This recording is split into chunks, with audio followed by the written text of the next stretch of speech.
नमस्कार। बीएड शिक्षकों के ब्रिज कोर्स के आवेदन की प्रक्रिया इस समय चल रही है। कुछ प्रश्न हैं शिक्षकों के जो लगातार आपके द्वारा पूछे जा रहे हैं। इस वीडियो में हम इन्हीं कुछ महत्वपूर्ण प्रश्नों पर चर्चा करने वाले हैं। सबसे पहला प्रश्न है कि नियुक्ति तिथि क्या भरी जाएगी। कुछ राज्यों में नियुक्ति पत्र मिलने के बाद जो ज्वाइनिंग हो रही है वह 1 दिन 2 दिन बाद हो रही है। तो ऐसे में प्रश्न शिक्षकों के मन में यह है कि नियुक्ति पत्र वाली तिथि या फिर नियुक्ति जो ज्वाइनिंग हुई है वो वाली तिथि भरी जाएगी। तो देखिएगा, जो मूल है वह आपको समझना होगा कि जो आपका जो अंतिम तिथि है अगस्त 2023 जो माननीय सुप्रीम कोर्ट का जजमेंट है उसके बाद का नहीं होना चाहिए और जून 2018 के बाद होनी चाहिए। ठीक है, तो इसके बीच की कोई भी तिथि रहे वह सब वैलिड है।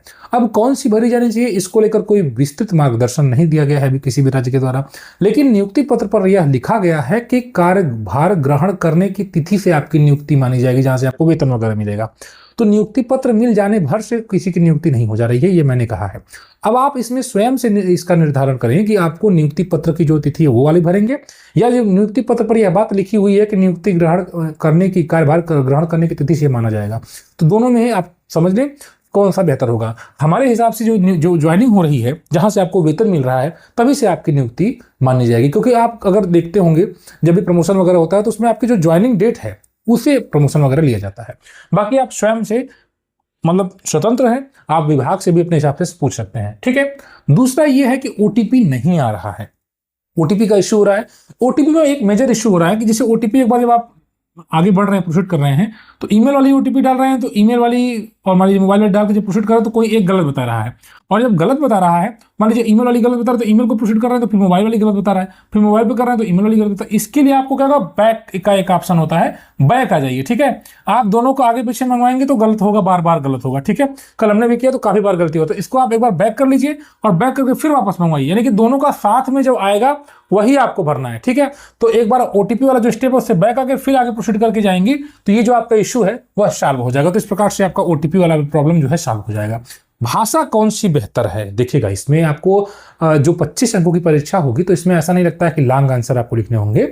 भाषा आपके लिए देखिएगा हिंदी जो है वह चूंकि संस्कृत से बहुत कुछ ली गई है, इसलिए व्यवहारिक रूप से अगर देखा जाए तो हिंदी और संस्कृत मिलती जुलती हैं, क्योंकि संस्कृत से निकली गई है, इसलिए संस्कृत लिखते समय हिंदी या हिंदी लिखते समय संस्कृत, दोनों ही कहीं न कहीं आप देखते हैं प्रयोग किए जाते हैं। हमारी बातचीत के दौरान भी संस्कृत शब्दों का प्रयोग किया जाता है, जबकि अंग्रेजी जो है मूलतः जो है दूसरे देश की भाषा है, उसको हमने ग्रहण किया है। तो कहने का मतलब यह है कि अगर आपकी हिंदी पर पकड़ बेहतर है, अगर आप यह निर्णय नहीं ले पा रहे हैं कि कौन सी भाषा बेहतर होगी, तब आपके लिए संस्कृत बेहतर हो सकता है, क्योंकि आप हिंदी शब्दावली का प्रयोग संस्कृत में ज़्यादा बेहतर तरीके से करेंगे और हिंदी शब्द जो है ज़्यादातर संस्कृत से भी कुछ कुछ लिए गए हैं, ये भी आप समझ सकते हैं। अंग्रेजी में ऐसा नहीं कर पाएंगे आप। अंग्रेजी में आपको पूरा का पूरा वोकैब पोर्शन पूरा उसका अलग होता है, इसलिए अंग्रेजी आपके लिए कठिन हो जाएगी तुलनात्मक रूप से संस्कृत। अब ऐसा तो है नहीं कि जैसा मैंने कहा कि 600 शब्दों में 700 शब्दों में संस्कृत के उत्तर नहीं लिखने होंगे। मैंने आपको पहले बताया था कि आप हिंदी का प्रयोग कर सकते हैं। तो इस हिसाब से हमारी नज़र में अगर देखा जाए तो संस्कृत बेहतर होगी। चौथा यह है कि मोबाइल नंबर किसका डालें। अब देखिए, मोबाइल नंबर आप अपना डाल सकते हैं, कोई भी नंबर डाल सकते हैं, कोई दिक्कत नहीं है। ईमेल आईडी आपको अपना डालना है जो एक्टिवेट होगा, तो वो आपका जब तक ब्रिज कोर्स नहीं कंप्लीट हो जाएगा तब तक पूरी प्रक्रिया एनआईओएस के थ्रू आप जो जुड़ाव होगा वो ब्रिज इसी ईमेल आईडी के थ्रू होगा। इसलिए ईमेल आईडी आपके मोबाइल नंबर का वही होना चाहिए जो आप स्वयं चला रहे हैं। दुकानदार का मत डाल दीजिएगा, अपना एक्टिवेट करके अपने पास अपने मोबाइल में अपना जीमेल आपका अकाउंट है वो डालिएगा, और मोबाइल नंबर आप कोई भी डाल सकते हैं, कोई दिक्कत नहीं होगा। ठीक है, अब जब आपका स्कूल लॉगिन होगा तो प्रधानाध्यापक का नंबर पड़ेगा, जब आप अपना रजिस्ट्रेशन करें तो अपना नंबर डालेंगे। ठीक है, इस प्रकार से होगा। अब एक पत्र वायरल हुआ ब्रिज कोर्स को लेकर, हमने कल भी बताया था। वो पत्र वायरल हुआ, वो पत्र के बारे में कहा गया कि वो पत्र फर्जी है। वो पत्र फर्जी नहीं था, वो पत्र जारी होने से पहले ही वायरल हो गया था, बस यही सच्चाई है। अभी वो पत्र जारी होगा, देखिएगा आप 1-2 दिन 3 दिन 4 दिन वो पत्र जारी हो जाएगा। और उसमें क्या है कि वो जारी नहीं हुआ, उसमें दिनांक वगैरह नहीं पड़ा, उसके पहले ही किसी ने उसको वायरल कर दिया। तो इसमें यह है कि क्या इसका मतलब यह उत्तर प्रदेश में ब्रिज कोर्स नहीं होगा ब्रिज कोर्स तो होगा ही, माननीय सुप्रीम कोर्ट का आदेश है तो होगा ही। वह पत्र की उस पत्र की स्थिति यह है कि उसके बीएसए के मतलब साइन करने से पहले ही वह पत्र वायरल कर दिया गया। ठीक है, तो फिर वो जो पत्र है वो कहीं ना कहीं अनौपचारिक हो गया। ठीक है, तो इस प्रकार से उसको आप कह सकते हैं। आगे देखिएगा वह जल्द ही क्लियर हो जाएगा। ये वाला मैटर मैंने आपको समझा ही दिया। ओटीपी किस प्रकार से आप सॉल्व करेंगे। इंचार्ज किससे प्रमाणित करवाएंगे। कुछ लोग कहेंगे कि बीईओ से प्रमाणित करवाएंगे। बीईओ कैसे प्रमाणित कर सकते हैं, खंड शिक्षा अधिकारी कैसे प्रमाणित कर सकते हैं कोई विद्यालय में कोई पढ़ा रहा है कि नहीं पढ़ा रहा है, किसी विद्यालय में वह कार्य कर रहा है कि नहीं। क्यों? क्योंकि जब आपकी नियुक्ति हुई होगी जिले से, आप जब खंड शिक्षा अधिकारी कार्यालय पर गए होंगे तो खंड शिक्षा अधिकारी कार्यालय ने आपको रिलीव किया है, वो रिलीव कर दिया आपको, संबंधित विद्यालय में आप जाकर ज्वाइन कर लीजिए।